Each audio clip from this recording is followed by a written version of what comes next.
नए तेवर, नए कलेवर, नए अंदाज के साथ एबीपी न्यूज एक बार फिर से आप सभी के सामने है। आप सबका स्वागत है एबीपी न्यूज की इस खास पेशकश जन मन धन में।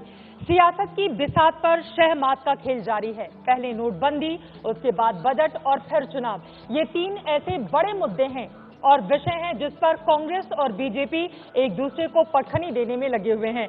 तो ज्यादा देर नहीं करूंगी, दो बेहद खास मेहमानों का मैं स्वागत करना चाहूंगी जोरदार तालियों के साथ, जो आज इस मंच पर मौजूद होंगे और उम्मीद एक गर्मागर्म बहस की और उम्मीद इस बात की भी कि उस बहस का कोई सार्थक नतीजा निकले। जोरदार तालियों के साथ आप स्वागत कीजिए कांग्रेस पार्टी की नेता शोभा ओझा जी का, और साथ ही बीजेपी की नेता संबित पात्रा भी हमारे साथ जुड़ चुके हैं। आपको भी सर मैं मंच पर आमंत्रित करना चाहूंगी और इन दोनों ही बेहद खास मेहमानों के साथ चर्चा को आगे बढ़ाएंगी मेरी सहयोगी रोमाना।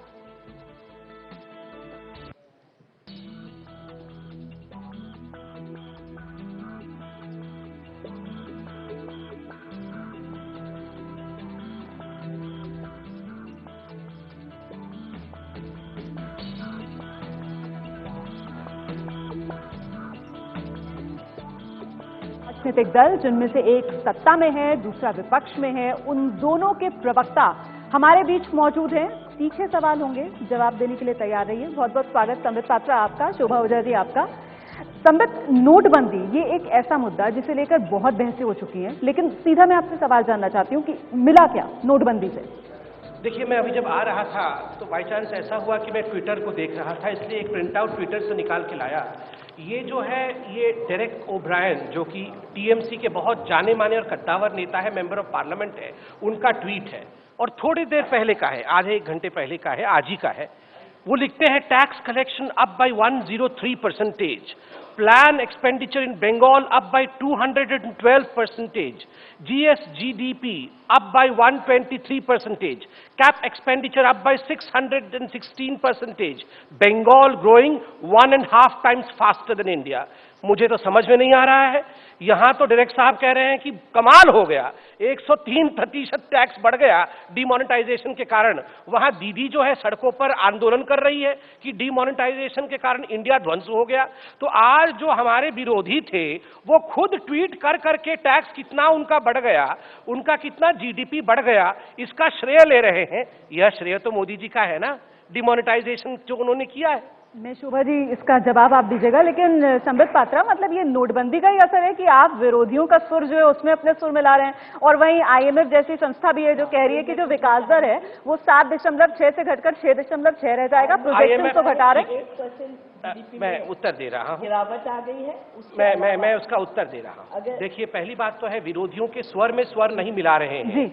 विरोधी जो हमारे स्वर के खिलाफ बोल रहे थे, अब वो हमारे स्वर में स्वर मिला रहे हैं, ये बता रहा हूं। मेरे ख्याल से मुझे पूछा गया है, उसके बाद जब आपसे पूछेंगे मैं इंटरफेयर नहीं करूंगा। नंबर टू वो अपनी बात पूरी कर ले, उसके बाद मैं आपको मौका दूंगी। जी संबित। पार्लियामेंट में भी ऐसे ही करते हैं। दूसरी बात, देखिए आईएमएफ की जहां तक बात कही, आईएमएफ ने कहा कि इनिशियल पेन होगा, हो सकता है ट्रांजिएंट जीडीपी के ऊपर इफेक्ट पड़ेगा। प्रधानमंत्री ने भी यही कहा। आईएमएफ ने आगे क्या कहा? उन्होंने कहा कि भारत 20 वर्षों तक 2020 तक इंडिया वर्ल्ड को लीड करेगा जीडीपी में। जीडीपी में इंडिया चाइना से आगे जाएगा, आज चाइना नीचे है, इंग्लैंड से आगे जाएगा, आज इंग्लैंड नीचे है। और किस प्रकार से पूरे विश्व का, जो हम विश्व गुरु कहते हैं, जीडीपी और ग्रोथ में इंडिया बनेगा, ये तो आईएमएफ ही कह रही है ना। तो स्वाभाविक रूप से ये फायदे हैं। शोभा जी, क्या कांग्रेस में दूरदर्शिता की कमी यहां पर देखने के लिए मिल रही है कि जो लॉन्ग टर्म बेनिफिट्स हैं जिसके बारे में सरकार बार बार बता रही है, आप लोग वो देख पाने में असमर्थ हैं? देखिए, लॉन्ग टर्म बेनिफिट की तो बात तब होगी ना जब आज हम जिंदा रहेंगे। आज हमारा पूरा, आप स्मॉल स्केल इंडस्ट्री देखिए, छोटे कारोबार देखिए, सब कुछ ठप हो चुके हैं इस देश में। जहां संबित जी के पार्टी चुनाव के पहले अपने घोषणा पत्र में कहती है कि 2 करोड़ रोजगार प्रति वर्ष देंगे, आज हालत यह है कि लाखों बेरोजगार हो चुके। नए रोजगार तो छोड़िए, जो रोजगार से लगे थे लाखों लोग गांव की ओर पलायन कर गए हैं शहरों से। और वो जो फिर से कहूंगी कि जो प्रधानमंत्री जी ने पार्लियामेंट के अंदर जिस मनरेगा को ऐतिहासिक भूल बताया था, भारतीय जनता पार्टी ने पार्लियामेंट के अंदर कांग्रेस की ऐतिहासिक भूल बताया था मनरेगा को, आज मनरेगा के तहत कितना रोजगार जनता मांग रही है, क्योंकि वो बेरोजगार है। कुल मिला के जो संबित जी कह रहे हैं कि चाइना आज फास्टेस्ट ग्रोइंग इकोनॉमी हो गया, हमसे आगे चला गया, तो हम चल रहे थे पीछे चला गया। आप सुन तो लीजिए जी। जिस तरह से संबित जी थोड़ा सा पेशेंस रखिए। हाँ, ना बिल्कुल। तो जिस तरह से संबित जी बोल रहे हैं, जो 3 कारण दिए गए थे डिमोनेटाइजेशन के, कि ब्लैक मनी, आतंकवाद और नकली करेंसी, तो नकली करेंसी का तो ये बदला जिसका आप जिक्र कर रही हैं, हम संबित से जानेंगे ये नैरेटिव में इतने बदलाव क्यों हुए। लेकिन कारण दिए गए थे जब प्रधानमंत्री ने 8 नवंबर को घोषणा करी, ये 3 कारण दिए गए थे। अभी ये बता ही नहीं पा रहे हैं कि ब्लैक मनी को कैसे ये काउंटर करेंगे।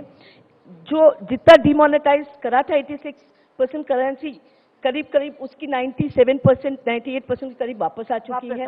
तो ब्लैक मनी कैसे करेंगे? 1000 और 500 के नोट बंद करके 2000 के चालू करें इन्होंने, तो वो किस तरह से आतंकवाद को रोकेंगे या ब्लैक मनी पे कंट्रोल करेंगे? लोडिंग को बहुत सारे यहाँ पर सवाल हैं और सबके जवाब संबित पात्रा को ही देने हैं। शोभा जी, जरा सा हम इस बहस को आगे बढ़ाएंगे क्योंकि देखिए दर्शकों के यहाँ पर जो मौजूद हैं उनके सवाल भी आ रहे हैं। संबित पात्रा, आपसे सवाल पूछा है यहाँ मौजूद एक दर्शक ने कि आज जयपुर में आरएसएस के मनमोहन वैद्य ने कहा है कि आरक्षण पर फिर से विचार होना चाहिए। उनका कहना है कि आरक्षण को खत्म करने की जिम्मेदारी हमारी है।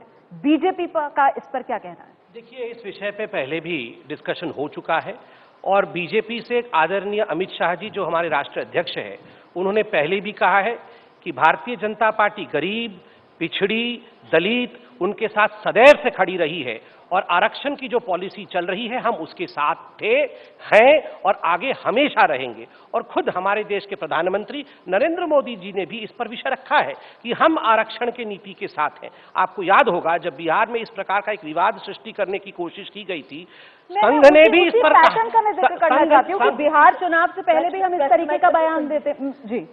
देखिए, ये नहीं डिमोनेटाइजेशन में 4 आपने सवाल नहीं, अभी आप अपने कोएलिशन देखिए, अभी राहुल गांधी जी का कैरियर खराब है तो साइकिल के कैरियर में बैठे हैं, उसकी चिंता करिए आप। अभी साफ तौर पे बीजेपी अभी आप उसकी चिंता करिए। रहता है कि चोर को बोलते हैं आप कैसे राहुल गांधी जी कैरियर में बैठेंगे, उसकी चिंता करिए। कैरियर में बैठ नहीं पा रहे हैं, हमसे सवाल करेंगे। बैठिए। अभी डिमोनेटाइजेशन पे आप फिर पार्लियामेंट बना देंगे, आप यहाँ भी कुछ नहीं बोलने देंगे।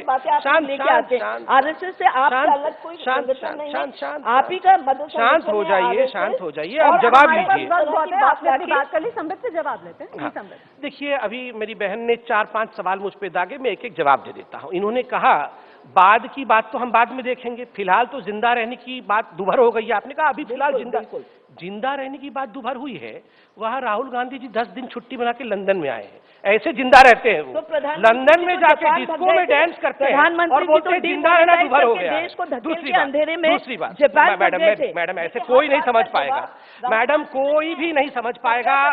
मैडम लोग हमें हेट करना शुरू कर देंगे हम ऐसे अगर एक दूसरे के बीच में बोलेंगे।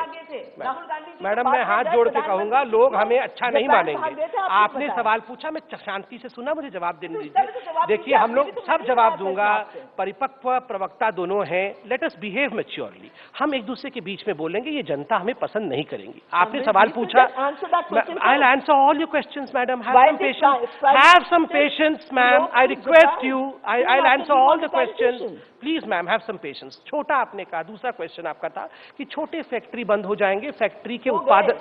Madam can you be quiet for a while, I request you ma'am. छोटे फैक्ट्री बंद हो जाएंगे और हमारा जो आमदनी है वो घट रहा है। कितनी गलत बात है। बड़े से बड़े जो पंडित बैठे थे वो कह रहे थे ये फैक्ट्री आउटपुट जो है ये ज्यादा से ज्यादा इस क्वार्टर में 1.6% बढ़ेगा, मगर सब लोग गलत प्रूव हो गए जब ये फैक्ट्री आउटपुट इस बार जो आया है नतीजा वो 5.7% के रिकॉर्ड से आगे बढ़ा है। तो स्वाभाविक रूप से संबित जी मैं आपसे पूछना चाहती हूँ, मेरा आपसे एक सवाल है, अनएम्प्लॉयमेंट कितना बड़ा है? और मैं 10 सेकंड में मैं तीसरे सवाल का जवाब भी दे दूं। मैडम अगर बीच में आप नहीं बोलेंगे तो बहस हो नहीं पाएगी और दर्शक कुछ समझ नहीं पाएंगे। मैं दोनों को मौका दे रही हूँ। शोभा जी का तीसरा सवाल था कि 97% मनी जो है वो बैंक में आ गया, तो फायदा क्या हुआ? देखिए शोभा जी, आप इस लॉजिक को ठीक कर लीजिए कि जो पैसा बैंक में आ जाता है वो स्वतः सफेद हो जाता है, ये गलत लॉजिक है। ब्लैक मनी और सफेद मनी में फर्क क्या है? इसमें फर्क इतना है कि जिस पैसे पर टैक्स नहीं दिया जाता वो ब्लैक मनी होता है, जिस पैसे का एड्रेस नहीं होता वो ब्लैक मनी होता है, जिस पैसे के साथ एड्रेस जुड़ जाता है, जिस पैसे पे टैक्स दिया जाता है वो सफेद हो जाता है। इसलिए बैंक में जब आता है पैसे के साथ एड्रेस जुड़ जाता है, एड्रेस जुड़ जाता है तो टैक्स देना पड़ता है। वीरभद्र सिंह जी के केस को ले लीजिए। आरबीआई के गवर्नर तो जवाब दे नहीं पा रहे। शोभा ओझा जी, पीएससी के सामने आरबीआई के गवर्नर। शोभा जी, सवाल तो आप सुनिए। ये आरएसएस की तरफ से आरक्षण को लेकर जो बयान आया है, इससे पहले बिहार चुनाव से पहले भी हमने इसी तरीके का बयान देखा। आपको क्या कांग्रेस को इसमें कोई पैटर्न समझ में आ रहा है क्या? देखिए, आरएसएस और बीजेपी का एक हिडन एजेंडा डे वन से, जब से ये पॉलिटिक्स में आए हैं, जब से ये चुनाव लड़ने लगे, तब से देखने में को मिलता है कि कहीं धर्म का इस्तेमाल करते हैं, कहीं आरक्षण का इस्तेमाल करते हैं। जो बात ये नहीं कह पाते वो आरएसएस कह देती है। कुछ इनके नेता बी लाइन नेता हैं, यहाँ प्रधानमंत्री सबका साथ सबका विकास के गाना गाते रहते हैं, वहाँ साक्षी महाराज से लेके तमाम साध्वी और तमाम इनका पूरा संगीत सोम से लेके तमाम ऐसे नेता है जो इस तरह के आरक्षण हो चाहे धर्म का इस्तेमाल हो करते हैं। ये ध्रुवीकरण की राजनीति कर अपनी राजनीतिक रोटियां सेकते आए हैं और वही पैटर्न उनका देखने को सब इलेक्शन के लिए गिमिक्स हो रहा है। नहीं, गिमिक तो वो होता है, याद करिए 2014 में जब राहुल गांधी हार गए तो उसके पश्चात एक एंटनी कमेटी बनी थी। वो कमेटी की रिपोर्ट दी गई थी कि राहुल जी जरा पढ़ लीजिएगा क्यों हारे थे। राहुल जी को टाइम नहीं हुआ, अब जब लंदन गए तो पढ़ा, उसके बाद आके उन्होंने भाषण दिया, कहा शिव जी के हाथ में कांग्रेस का हाथ, गुरु नानक के हाथ में कांग्रेस का हाथ, और हजरत जी का हाथ कहां से आपने देखा ये मुझे समझ में नहीं आया। आप में से किसी ने हमारे आदरणीय हजरत जी के हाथ को देखा है? और 3000 सिखों को मारने के बाद गुरु नानक जी के हाथ में आप कांग्रेस का हाथ देख रही हैं? धिक्कार है। देखिए, और देश उन्होंने के सुन रहे होंगे, देश पंजाब के सिखों को, पंजाब के सिखों को मैं एबीपी न्यूज के इसी प्लेटफॉर्म से आह्वान करता हूँ, गुरु नानक जी का अपमान किया है कांग्रेस ने, बदला लीजिए, बदला लीजिए। गुरु नानक जी के हाथ का अपमान किया है राहुल गांधी ने, बदला लीजिए। दादरी में क्या हुआ था संबित जी कोई भूला नहीं है, बदला लेंगे। गुरु नानक का अपमान किया है आपने, माफी मांगिए, माफी मांगिए, आप माफी मांगिए, आप माफी झूठ बोलो, जोर से बोलो, बार बार बोलो, हमारे मुसलमान भाइयों से और सिख भाइयों से माफी मांगिए, माफी मांगिए, माफी मांगिए। आप गुरु नानक जी से गुमराह होने वाला नहीं है, गुरु नानक जी से माफी, संबित जी गुमराह होने वाला नहीं है देश। अब आपको समझ चुका है कि आप मुद्दा क्या होता है, गुमराह नहीं हो सकता है। आप पंजाब की जनता से माफी मांगिए, बोलिए अभी पंजाब की जनता से मेरे सिख भाइयों से माफी मांगिए। पंजाब में आप कहाँ हैं ये बताइए, आप कैप्टन अमरिंदर सिंह माफी मांगे। कहाँ है पंजाब? मैं आज कैप्टन अमरिंदर सिंह से ये डील डिमांड करता हूँ कि कैप्टन अमरिंदर सिंह माफी मांगे। बीजेपी कहाँ है? आपने गुरु नानक जी का अपमान किया है। बीजेपी कहाँ है पंजाब में? इसका जवाब आप हम चरणों पे पड़े हैं गुरु नानक जी के, आप हाथ में कांग्रेस देखते हैं। संबित जी, हम उनके ऊना चरणों में में जो SC STों के आप लोगों माफी ने मांगे, चमड़ी उधेड़ी, गौ रक्षा के नाम पे जिस तरह से आप चमड़ी गुरु नानक जी को राजनीति में घसीटा है कांग्रेस ने, SC भारी पड़ेगा आप पे। आज पूरे देश को आपने धकेल दिया है, पूरे देश को आपने तोड़ने की बात की। मेरा सवाल लेंगे संबित पात्रा, शोभा ओझा, और ये आपका हिडन एजेंडा है और इसी के बल पे आप सत्ता में आने की कोशिश करते हैं। अब जरा पुरानी बातें पीछे रखते हैं, आगे की तरफ देखते हैं। आप मुझे बताइए, कांग्रेस के हाथ का यहाँ इतना जिक्र हो रहा है, उत्तर प्रदेश में कांग्रेस का हाथ साइकिल के हैंडल को पकड़ रहा है या नहीं पकड़ रहा है? देखिए शिव जी के पास चले थे। देखिए, जहाँ तक अलायंस का सवाल है, अलायंस का सवाल अभी एक आध दिन में क्लियर हो जाएगा कि कांग्रेस किसके साथ अलायंस करेगी और कैसे चुनाव में जाएगी यूपी में। नहीं, अखिलेश यादव जो हैं, पिछले जिस तरीके से बयानबाजी की जा रही है, कांग्रेस के नेता कह रहे हैं कि बिल्कुल गठबंधन के लिए आखिरी दौर की बातचीत चल रही है, लेकिन समाजवादी पार्टी तो अपनी लिस्ट अनाउंस कर देती है और लिस्ट में उम्मीदवार जो कांग्रेस की जिन सीटों पर सिटिंग MLAs है वहां पर भी वो अपने उम्मीदवारों का ऐलान कर देती है। तो फिर संदेश क्या जा रहा है? नहीं, देखिए, साफ तौर पे कांग्रेस तैयार है, अकेले जाने के लिए भी तैयार है, कांग्रेस अलायंस करने के लिए भी तैयार है।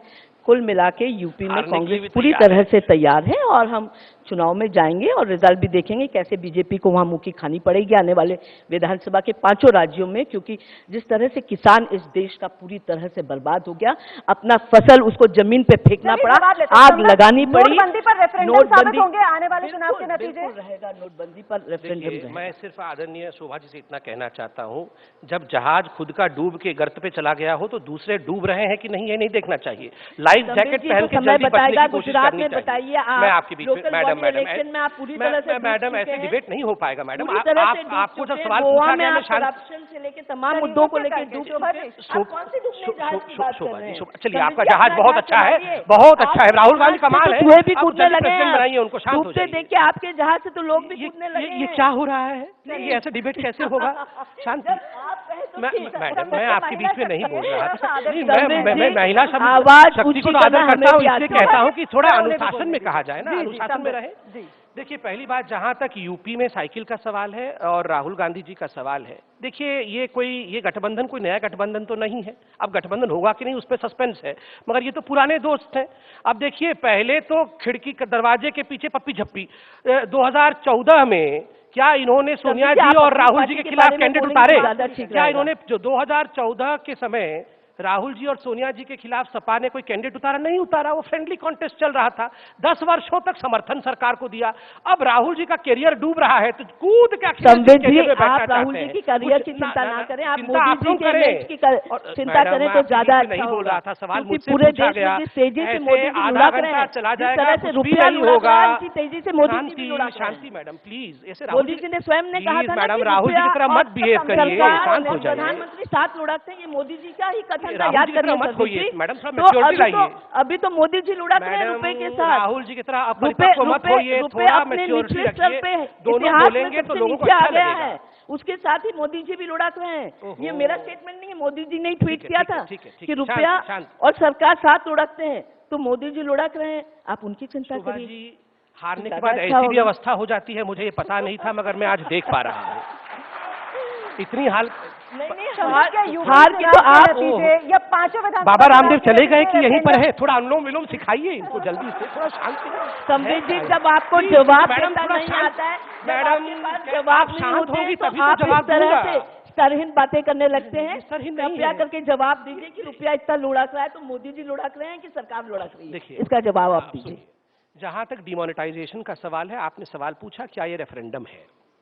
जब डिमोनेटाइजेशन, नोटबंदी की पूरी प्रक्रिया चल रही थी, उसी समय जिस दिन अनाउंस हुआ उसके 2 दिन बाद कुछ रिजल्ट अनाउंस हुए, चाहे वो महाराष्ट्र के म्युनिसिपल इलेक्शन के हो, चाहे वो राजस्थान के इलेक्शन के हो। गुजरात तो आप भूल रहे हैं, मैं आपके बीच में नहीं बोल रहा था, ये इस प्रकार से कुछ भी डिबेट नहीं हो पाएगा। मैं हाथ जोड़ के आपसे निवेदन करूंगा। आप सबका गुजरात को कोट करिए। ये क्या हो रहा है? ये किस प्रकार मैडम, तो ये किस प्रकार? देखिए, इतना बड़े चैनल में बैठे हैं, इतने बड़े प्लेटफॉर्म में बैठे हैं, थोड़ा सा हम लोग अगर बिहेव करके डिसिप्लिन में बात करें।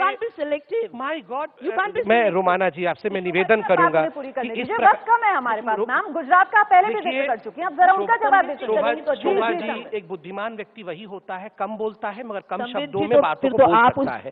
कृपया करके 24 घंटे बोलने का बंद कर दे। अब शांत।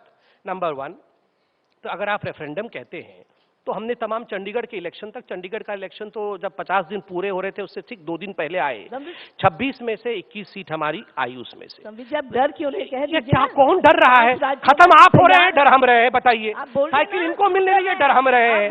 पूरे भारत से समाप्त हो गए, 44 सीट आई, इनको नहीं है, डर मैं रहा हूँ। ऐसे बात नहीं होगी, ऐसे बात नहीं बढ़ पाएगी शोभा ओझा जी। दर्शक भी देख रहे होंगे और वो समझ रहे होंगे कि आप कितना काट रही है संबित को, बात पूरी नहीं करने दे रही हैं आप। बहुत बड़ी नेत्री हैं, हम सब आपका सम्मान करते हैं। नहीं मैडम, क्या आप ये कहना चाह रहे हैं कि रेफरेंडम हो चुका है जिस तरीके से पहले के चुनाव का नतीजा है? देखिए, अगर रेफरेंडम लेके चलेंगे नोटबंदी को तो उसको चुनाव से जोड़ के देखेंगे तो मोदी जी ने एक बहुत महत्वपूर्ण बात कही थी। इंदिरा जी को भी यही विषय 1971 में दिया गया था। यशवंत जी लेके गए थे कि इंदिरा जी डिमोनेटाइजेशन कर देंगे, ये रिपोर्ट आई है तो भारत आगे बढ़ जाएगा। तो इंदिरा जी ने कहा चुनाव भी तो लड़ना है, हमें जीतना भी तो है। मैं भारत की जनता से इतना ही कहता हूं, हम सब राजनीतिक लोग बैठे हैं, शोभा जी आप मेरी बहन है, हम लोग केवल चुनाव के लिए सोच के भारत के विषय में कुछ भी ना सोचे। चुनाव होते रहेंगे, आते रहेंगे, मगर भारत मेरा आगे कैसे बढ़ेगा? अगर हर प्रधानमंत्री यही सोचता रहेगा कि मैं सिर्फ और सिर्फ अपनी पार्टी के लिए और चुनाव जो बात आप कह रहे हैं वो देश की जनता समझ रही है। इसी वजह से एटीएम के बाहर जो लंबी लंबी लाइनें थी, विपक्ष ने भले ही कितना भी आंदोलन किया, लेकिन उस आम आदमी ने लगातार प्रधानमंत्री मोदी का समर्थन किया। मेरा सवाल आपसे इससे अगला जुड़ा हुआ है कि अब ऐसे आम आदमी ने जिसने नोटबंदी की इस क्रांति में बढ़ चढ़कर हिस्सा लिया, आने वाले मोदी सरकार के बजट में वो आम आदमी उम्मीद क्या करे सरकार से? संबित। नंबर 1, देखिए एक प्रारूप 31 तारीख की रात को नववर्ष के आगमन से पहले प्रधानमंत्री जी ने देश के समक्ष रखा। किस प्रकार किसानों के लिए, किस प्रकार जो लोग मकान खरीदते हैं उनके लिए, गरीबों के लिए, दलितों के लिए, शोषित के लिए एक खाका तैयार करके रखा। और मैं आपको आज यहां ऐलान करता हूं, देखिए ये जो सरकार है, मोदी जी ने ऐसे ही दंडवत प्रणाम करके पार्लियामेंट में नहीं उन्होंने प्रवेश किया था। प्रवेश करते ही उन्होंने कहा था ये गरीबों की सरकार है। और आज आप लिख लीजिए, चाहे यह बजट हो, चाहे आने वाले कितने भी बजट मोदी जी के अंतर्गत बने, अनेकों बजट आएंगी, वो सारी गरीबों को, मजलूमों को, मजदूरों को और किसानों को ध्यान में रख के बना जाएगा। एक भी गरीब भूखे पेट न सोए, इसको ध्यान। और मेरी बहन ने कहा था कि मनरेगा, मन में हंसी, थोड़ा मन में प्रधानमंत्री पार्लियामेंट में कहे कि मनरेगा से जिसको विश्व सबसे अच्छा स्कीम बता चुका था, किसानों के लिए, मजदूरों के लिए, उसको सबसे बड़ी ऐतिहासिक भूल कांग्रेस की बताया। जो प्रधानमंत्री उत्तर दे दूं, राहुल गांधी ने जब मंच से अपना फटा कुर्ता दिखाया तब हंसी आई थी। देखिए, राहुल गांधी आज गरीबों की लड़ाई लड़ रहे हैं, चाहे वो लैंड एक्विजिशन, कांग्रेसी नेताओं को आज उम्मीद है कि उनके 15 पास लाख फटे हुए कुर्ते होंगे। नहीं घूम रहे राहुल गांधी। राहुल गांधी उस व्यक्ति के परपोते हैं जिनके कपड़े विदेश धुलने जाते थे, पर 15 लाख का सूट नहीं पहन रहे हैं। विरासत की राजनीति को 15 लाख का सूट जिनके नहीं कपड़े पहन विदेश धुलने जाते थे, और अभी तक तो राहुल नहीं मानते गांधी थे। ने जो मोदी जी आप मान कह गए रहे हैं नेहरू कि जी के कपड़े पार्लियामेंट विदेश को- धुलने जाते थे, ये हेडलाइन बन गया आपके यहाँ। पार्लियामेंट को, और जिस परिवार ने आजादी को स्पॉन्सर किया, उस परिवार के आजादी को थे मेरे को राहुल इतना बता गांधी। दीजिए, आदरणीय सोनिया गांधी जी कौन से जिले से आजादी की लड़ाई लड़ रही थी? मुझे इतना बता, ये रोज रोज आजादी आजादी करते हैं, मुझे सिर्फ इतना बता दीजिए, आदरणीय सोनिया गांधी जी और उनके माता पिता कौन से जिले से आजादी की लड़ाई लड़ रही थी? देखिए, आजादी मेरे पिताजी लड़ रहे थे, मेरे दादा लड़ रहे थे। आरएसएस और बीजेपी तो मुखबरी करती रही अंग्रेजों की। बिल्कुल। तो आने वाले वक्त में बजट सत्र में किस तरीके के तेवर रहने वाले हैं, सरकार, सत्ता पक्ष और विपक्ष के, इसका अंदाजा मंच पर आपको देखने के लिए मिल गई है। बहुत बहुत धन्यवाद आप दोनों का हमारे साथ बने रहने के लिए एबीपी न्यूज के इस कॉन्क्लेव में। और फिलहाल हम छोटे से ब्रेक के लिए यहां पर रुकेंगे और मैं